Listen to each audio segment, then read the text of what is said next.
Coca Cola अहिलेसम्मकै सबैभन्दा सफल पेय पदार्थ हो। यो बिनाको संसार कल्पना गर्न गाह्रो छ। तर वास्तवमा 1985 अप्रिलदेखि जुलाईसम्म युएसएमा क्लासिक कोका-कोला कुनै ट्रेस बिना गायब हुनेवाला थियो। Introducing the new taste of Coca-Cola, the best Coca-Cola ever. तपाईले सायद यो कोका-कोलाको बारेमा कहिले सुन्नुभएको छैन। पछि यसलाई कोक 2 पनि भनियो। आज यो लामो समयदेखि पाइँदैन र यो कम्पनीको इतिहासमा सम्भवतः सबैभन्दा गम्भीर गल्ती।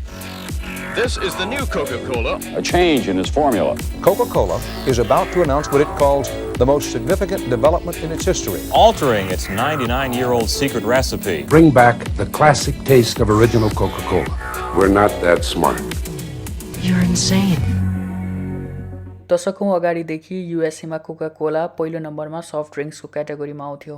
तर 1970s तिर पेप्सी यो मार्केटमा कम्पिटिटर भएर आयो।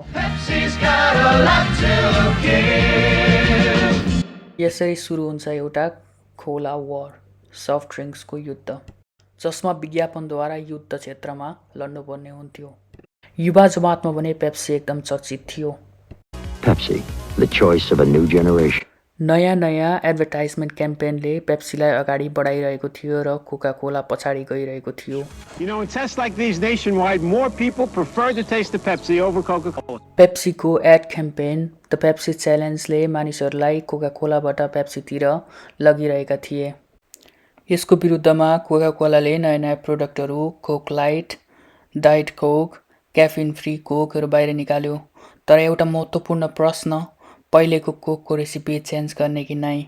79 वर्ष भइसकेको थियो र यसको रेसिपी चेन्ज गर्ने निर्णयमा पुग्दछन् र 1985 23 अप्रिलमा यसको घोषणा पनि हुन्छ। रोबर्टो गोजोटोले न्युयोर्कमा यसको घोषणा गर्छन्। Coca-Cola is now going to be even better. यो नयाँ कोक त्यसै भने ल्याइएको थिएन। 2 लाखजना मानिसहरूमा गएको अध्ययनले नयाँ कोक बजारमा ल्याउने र पुरानो रेसिपी छोड्ने भन्ने निर्णय लिएको थियो। I would say is smoother, rounder, yet bolder, is a more harmonious flavor. You're a pretty good copywriter, Roberto. कोका-कोलामा भएका मानिसहरूलाई यो पनि थाहा थिएन कि अबका आउने दिनहरूमा के हुनेछ भनेर। र केही दिन पछाडि सुरु हुन्छ प्रोटेस्ट। मानिसहरू यति क्रुद्ध थिए, उनीहरूको पुरानो पेय पदार्थ अब बजारमा नपाइने निश्चित नै थियो र नयाँ कुरा कोक बनेर आएको थियो। आन्दोलन जन बढ्दै जान्छ र मानिसहरूले असहमति जनाएको चिठीहरू कोका-कोलाको अफिसमा आउन थाल्छ। ती चिठीहरू एकदमै Dear sirs, Coke has always been like apple pie and mom, something you could count on. I'm glad the person who came up with this dumb idea wasn't around when the Mona Lisa was painted. He probably would have said that her smile wasn't big enough. त भने पेप्सीले नयाँ सटाइरिकल विज्ञापनहरू बनाउन थाल्छ। They changed. Now I'm going to try my first Pepsi.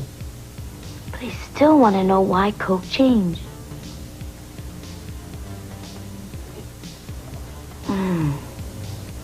Now I know why. You didn't like the new formula? I've never tried it, but I didn't want to. Did I? Oh, I did. That's right, and I threw it out the window of the car.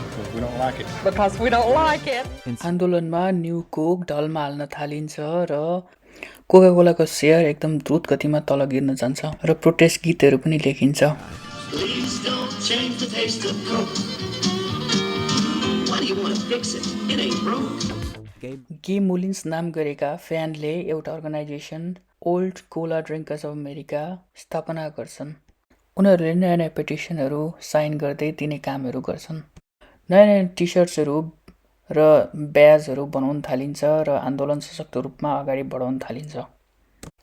मोलिन्सले त अब Coca Cola कम्पनीलाई मुद्दा हाल्ने र पुरानो Coca Cola बाहिर फेरि निकाल्ने भनेर भन्न थाल्छन्। तर त्यसो भने गर्नु पर्दैन। 11 जुलाई 1985 मा न्यू कोक आएको 2.5 महिना पछाडि खुसीको खबर आउँछ। When we brought you the new taste of Coke, we knew that millions would prefer it, and millions do. And we knew that it would beat the taste of our major competitor, and it does. What we didn't know was how many thousands of you would phone and write asking us to bring back the classic taste of original Coca-Cola. Well, we read and we listened. यो विषय एकदमै ठुलो थियो र ठुल्ठुलो पत्रिकाहरूले यसलाई हेडलाइनमा छापेका थिए र पुरानो कोका-कोला रेसिपी कोका-कोला क्लासिक भएर आउँछ र यो आन्दोलनका नेता ग्युम्युलेन्सलाई फर्स्ट उपहार दिन्छ। What a treasure. Thank you, Mr. Collins. र अन्त्यमा शान्ति चाहन्छ। पछि यसलाई कोक 2 भनेर 1990 मा नामाकरण गरियो।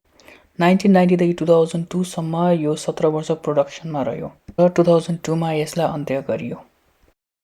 र त्यसपछि 2019 मा एउटा टिभी सिरिज स्ट्रेन्जर थिङ्ग्समा आधी मिलियन जति डोज मार्केटिङको लागि बाहिर निकालिएको थियो। पछि यो क्लासिक कोका-कोलालाई कोका-कोला ओरिजिनल टेस्टमा परिणत गरियो। न्यू कोक एउटा कप्परीको सबैभन्दा ठुलो मार्केटिङ फेल थियो। पक्कै पनि यसबाट कोका-कोलालाई धेरै घाटा भएको हुनुपर्दछ। तर इम्पोर्टेन्ट पोइन्ट यो हो कि अमेरिकाको लगभग सबै जनताले यसको चेन्जमा बोलेका थिए। तर जब पुरानो रेसिपी बाहिर आयो तब यसले धेरै माया पनि पाएको भने पक्कै पनि थियो। आज हेर्दा कोका-कोला सबैभन्दा स्ट्रङ्गेस्ट ट्रेडमार्क ब्रान्डमा पर्छ। त्यो टाइमको स्क्यान्डल पनि उनीहरूकै फाइदाको लागि भएको जस्तो देखिन्छ। कोहीले त यो सबै प्लान हो पनि भनेका छन्। Some critics will say Coca-Cola has made a marketing mistake. And some cynics say that we planned the whole thing. The truth is, we're not that dumb and we're not that smart. Cheers.